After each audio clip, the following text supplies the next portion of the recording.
Nikoh guvohnomasida 2 kishi yozilgan. Bu deganiki, aynan oilani asoschisi faqat 2 kishi.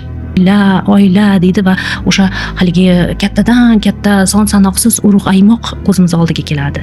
Lekin biz turmush qurayotganimizda birinchi bo'lib qayerga boramiz? Biz o'sha nikoh guvohnomasini olgani boramiz va u nikoh guvohnomasida 2 kishi yozilgan. Deganiki, aynan oilani asoschisi faqat 2 kishi. Va o'sha oilaviy tizim qanaqa bo'lishi faqat 2 kishiga bog'liq. Tushunyapsizmi? Bu alohida tizim bo'lish kerak. Qachonki u erkak o'sha o'zini o'sha bolalik tizimida qolib ketar ekan, siz u yerda hech qachon o'rin egallay olmaysiz. Chunki uchinchi shaxs bor. To'g'ri. Hech qachon bu uchinchi shaxsni o'sha ideal timsolidagi, daho timsolidagi uchinchi shaxsni chiqara olmaysiz. Bu gaplarim nima deydi, o'sha yomon nimalarga sabab bo'lishi mumkin, lekin bor haqiqat shundan iborat.